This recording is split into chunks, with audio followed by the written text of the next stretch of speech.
I'm Warren Sharp, and this is Sharp Football Analysis. Today, we're going to be breaking down some of the best tight end prospects of the 2026 NFL draft class.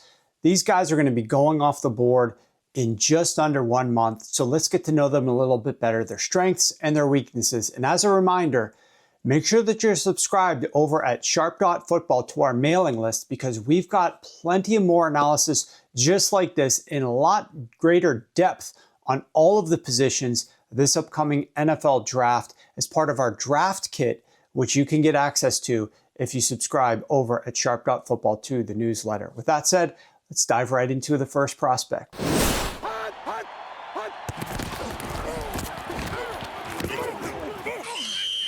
Kenyon Sadiq of Oregon is one of the most interesting tight ends of this entire draft class because his traits are elite and are going to push him up the draft board.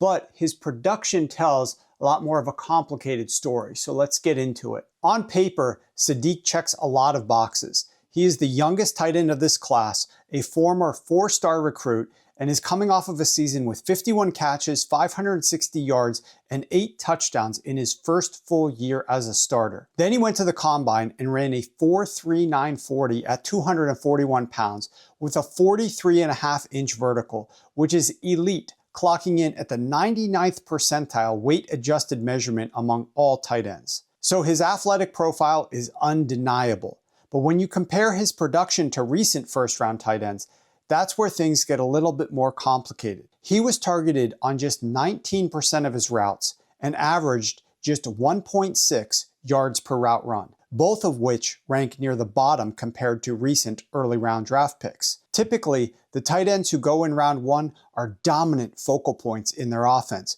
but that just was not consistently the case here. Part of that comes down to how he was used. Nearly a quarter of his targets came at or behind the line of scrimmage, and as the season went on, Oregon started using other tight ends to stretch the field. Sadiq's role became more condensed, typically late in the year when he was dealing with injuries that impacted his production. You can see it in his splits. His yards per target, depth of target, and explosiveness all dropped off after he missed time mid-season. Now, the encouraging part is that there are flashes of massive upside. He actually led this class in touchdowns on throws 20 or more yards downfield, which tells you there is vertical ability in his game. And for his size, he is a willing blocker, which gives him a path to staying on the field in all situations. And that matters more than ever in today's NFL. The tight ends who produce at a high level are the ones who can both block and run routes, because that is what keeps them on the field 70 to 80% of snaps. If a player is limited in either area, it cuts into their opportunity. That's where Sadiq becomes a projection. He has the athleticism, versatility, and mindset to develop into an every down tight end, but his college production, even when accounting for injuries, does not match the level of dominance we have seen from recent high-end prospects. This evaluation ultimately comes down to how much you trust the traits. If he lands in the right system, there is real upside here as a modern move tight end with vertical ability. Eli Stowers of Vanderbilt might be the most unique tight end of any in this entire draft class, and his story of getting here makes it even more interesting. He started his college career as a quarterback at Texas A&M, transferred to New Mexico State, lost a quarterback battle to Diego Pavia, then switched positions mid-season to tight end, and within 6 weeks, he was already contributing. Fast forward to Vanderbilt, and now you're talking about a John Mackey Award winner last season, who just put together one of the most productive seasons we have ever seen at the tight end position. Stowers caught 62 passes for 769 yards, and when you look at the efficiency metrics, they really stand out. He was targeted on over 28% of his routes, which ranked second in this class, and he led all tight ends with 2.6 yards per route run. He also led this tight end class in production against zone coverage and generated a first down or touchdown on over 13% of his routes run, which was number 1 of any tight end. That is high-level receiving production for a player who is still relatively new to the position. And unlike some other tight ends in this class, his production was not heavily manufactured. Only about 12% of his targets came at or behind the line of scrimmage, which tells you he was winning downfield and within the structure of the offense. And then add in the athletic profile. At nearly 6'4", 239 pounds, he ran a 4.5140 at the combine and broke the record for tight ends in the vertical jump at 45.5 inches and in broad jump at 11 feet 3 inches. So the upside as a pass catcher is very real, but the evaluation does come down to some limitations. Like Kenyon Sadiq, Stowers profiles more as a receiving tight end than a true every down player right now. He lined up in the slot on over 2/3 of his snaps and was rarely used in line. The difference is that he is currently behind Sadiq as a blocker, and that shows up both on tape and in the grading. That creates some uncertainty with how quickly he'll get onto the field at the NFL level. And then there's also the age factor. Stowers is older than Sadiq and may not receive the same level of draft investment, which could also impact early opportunity in the NFL. If you're looking for a pure pass-catching tight end with real athletic upside and strong production, Stowers has one of the most compelling profiles in this tight end class. But his transition to becoming a complete tight end will determine whether he becomes a featured weapon or more of a specialized player on the next level.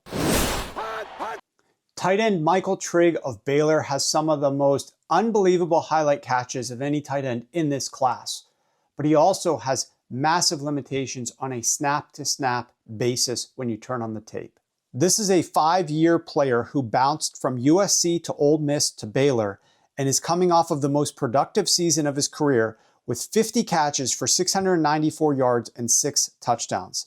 When you turn on the film, the first thing that stands out is how he wins. He is a vertical downfield threat who constantly makes difficult plays.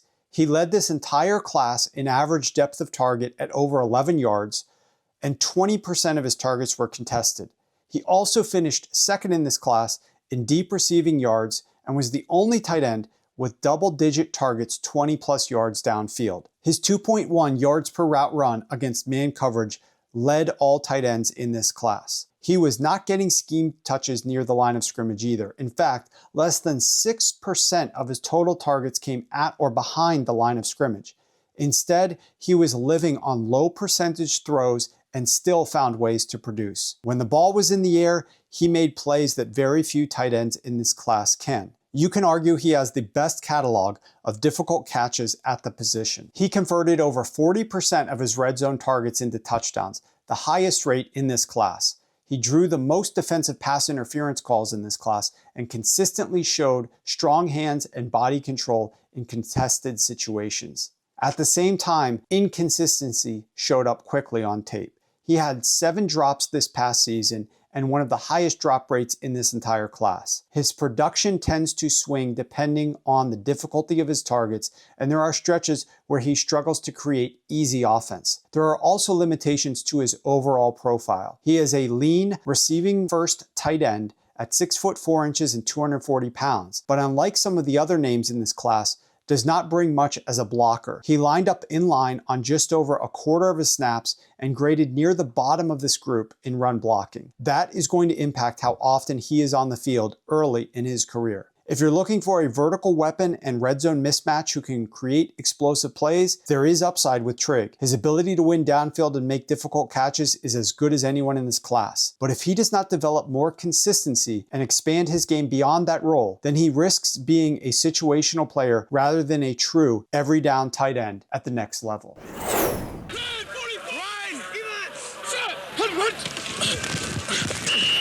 Tight end Max Klare of Ohio State might not be the most flashy tight end in this class, but he could end up being one of the most dependable.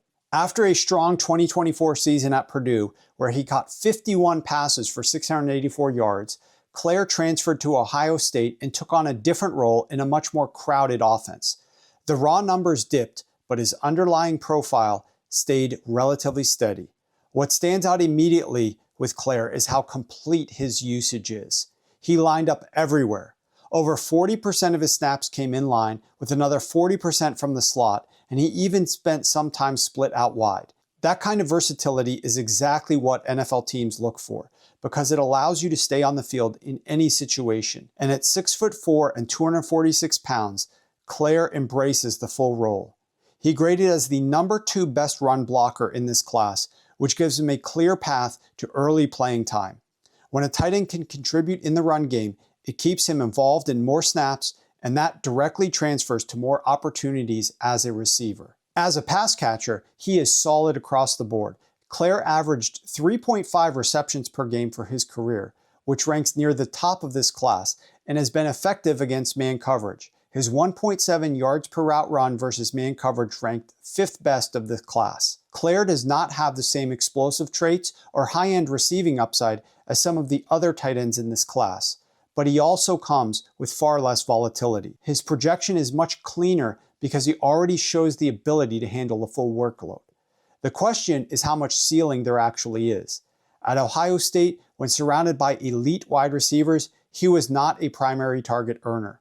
That raises some concern about whether he can ever become a focal point in an NFL passing game. Klare projects as a well-rounded, every-down tight end who can contribute immediately and stay on the field in all situations. But unless his role expands in the passing game, he is far more likely to be a steady, low-variance option rather than a true difference maker at the position.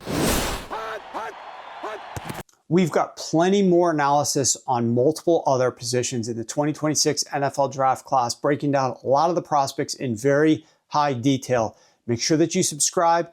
Make sure that you check it out coming up soon.